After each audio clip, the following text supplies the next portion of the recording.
जो next topic है आपका पॉलीमर्स में वो है classification on the basis of mode of polymerization, यानी मोड ऑफ पॉलीमराइजेशन के बेसिस पर पॉलीमर्स कितने प्रकार के होते हैं। तो बच्चों जो मोड ऑफ पॉलीमराइजेशन होता है उसके बेसिस पर आपके जो पॉलीमर्स होते हैं वो दो टाइप के होते हैं।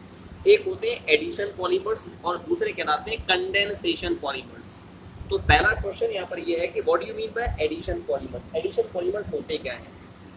सबसे पहले हम यहाँ पर बात करना चाहेंगे एडिशन पॉलीमर्स के बारे में। Question is now what do you mean by addition polymers. देखिए बच्चों, जो एडिशन पॉलीमर्स होते हैं उनका फॉर्मेशन होता है उन स्मॉल मोनोमर्स के द्वारा जिनमें डबल बॉन्ड या ट्रिपल बॉन्ड पाया जाए। तो ऐसे मोनोमर्स जिनमें डबल या ट्रिपल बॉन्ड पाया जाता है, जब उनका पॉलीमराइजेशन होगा then as a result of repeated polymerization they result into the formation of addition polymers. मैंने क्या बताया, हमने क्या किया, हमने ऐसे मोनोमर्स लिए जिनमें डबल बॉन्ड या ट्रिपल बॉन्ड पाए जाएं, उनका कराया पॉलीमराइजेशन मींस रिपीटेड पॉलीमराइजेशन। बहुत सारे मोनोमर्स में टेंडेंसी होगी आपस में एक दूसरे के साथ कंबाइन करके पॉलीमर को फॉर्म करने की, तो जो पॉलीमर बनेगा उसी को कहेंगे एडिशन पॉलीमर। अब जो एडिशन पॉलीमर्स होते हैं ये दो टाइप के होते हैं। एडिशन पॉलीमर्स आपके दो टाइप के होते हैं। एक तो कहलाते हैं इनमें से होमोपॉलीमर्स, और दूसरे कहलाते हैं the second type of polymers are called as copolymers. तो जो बात मैं यहाँ पर बता रहा हूँ वो ये है कि जो आपके एडिशन पॉलीमर्स हैं वो दो टाइप के होते हैं, homopolymers as well as copolymers. Question यहाँ पर ये है कि होमोपॉलीमर्स क्या होते हैं। ऐसे पॉलीमर्स जिनमें जो same type of monomeric units involve होती हैं। अगर सपोज कोई भी पॉलीमर ऐसा है इसमें सेम टाइप की मोनोमरिक यूनिट्स पाई जाएं, then such type of polymer formed is called as homopolymer. ठीक है, तो अब मैं यहाँ पर बात कर रहा हूँ, मैं एग्जांपल लेता हूँ होमोपॉलीमर के। जैसे हमने एक कंपाउंड लिया CH2 डबल बॉन्ड CH2, ये है इथीन, दिस इज इथीन। आपने इथीन के n मॉलिक्यूल्स लिए हैं और इसका कराया polymerization. You are doing the polymerization of ethene. What will happen then, क्या होता है इसमें, ये वाला बॉन्ड टूटेगा। जब ये बॉन्ड टूटेगा तो क्या मिलेगा, यहाँ पर रह जाएगा CH2, एक सिंगल बॉन्ड बचेगा क्योंकि डबल बॉन्ड टूट गया है। CH2 इसकी भी वैलेंसी फ्री हो रही है और इसकी भी वैलेंसी फ्री हो रही है। ठीक है, यानी हमें CH2 सिंगल बॉन्ड CH2 मिला, इसके n मॉलिक्यूल्स हमें मिल रहे हैं। फिर क्या होता है इसी प्रोसेस में, वैसे सिंगल स्टेप रिएक्शन ही है, फिर क्या होगा, ये एक यूनिट है सपोज CH2 ऐसी n यूनिट्स आपस में कंबाइन करेंगी to form a polymer which is called as a CH2 single bond CH2 and whole n। ये जो कंपाउंड मिला है इसको कहते हैं पॉलीइथीन, इसको पॉलीइथीन कहते हैं।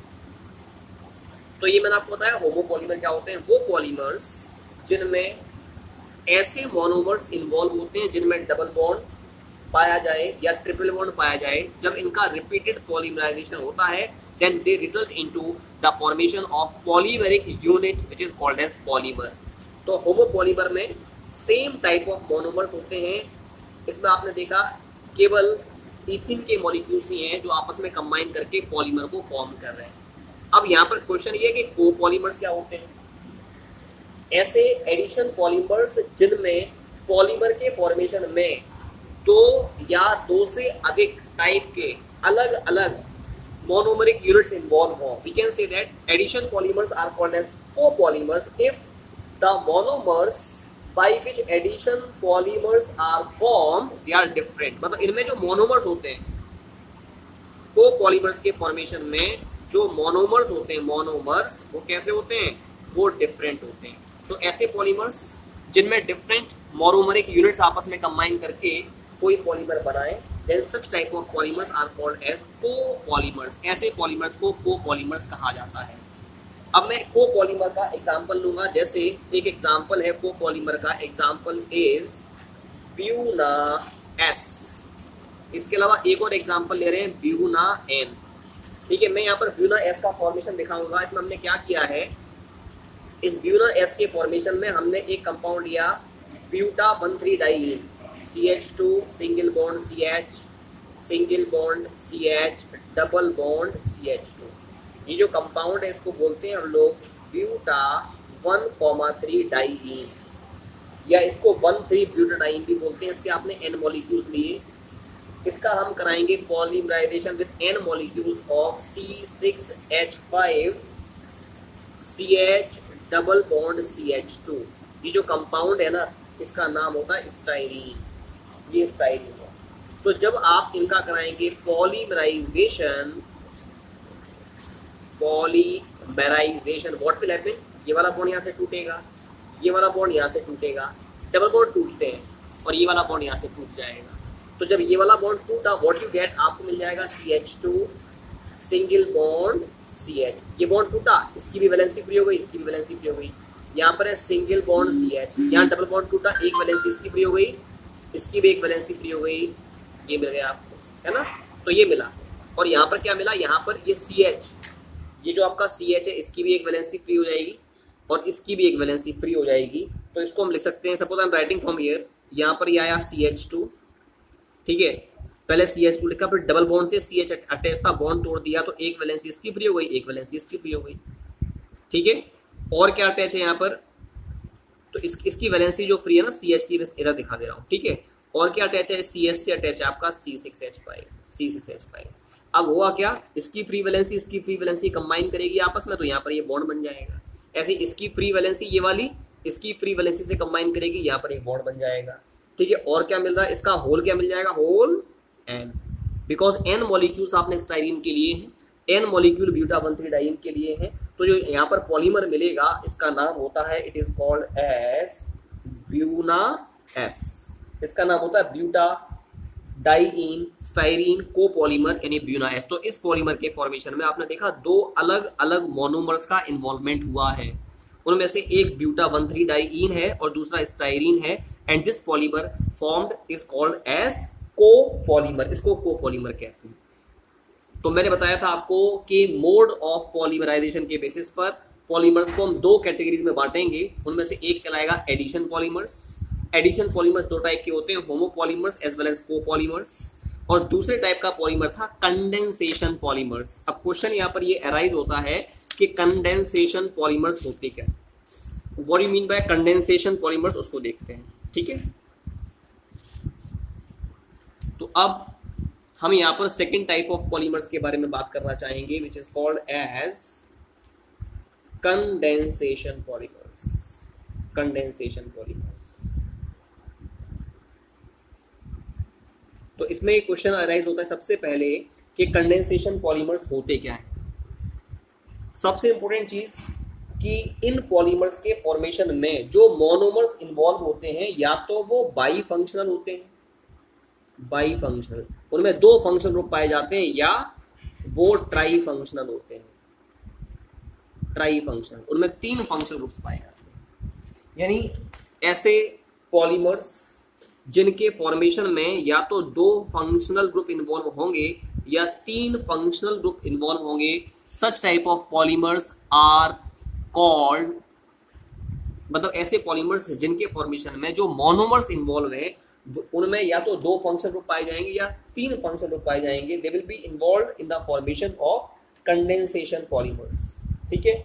तो इन पॉलीमर्स में क्या होगा कि जो बाई फंक्शनल और ट्राई फंक्शनल मोनोमरिक यूनिट्स होती हैं उनका होता है रिपीटेड कंडेंसेशन, या रिपीटेड कंडेंसेशन होगा, and then they result into the formation of the polymer. जब भी इन पॉलीमर का फॉर्मेशन होता है तो कंडेंसेशन के फलस्वरूप स्मॉल मॉलिक्यूल्स आपके इवॉल्व होते हैं, एलिमिनेट होते हैं। जैसे वाटर मॉलिक्यूल एलिमिनेट हो सकता है, कोई स्मॉल एल्कोहल मॉलिक्यूल आपका एलिमिनेट हो जाए, हाइड्रोक्लोरिक एसिड का मॉलिक्यूल एलिमिनेट हो जाए। तो जब भी दो या दो से अधिक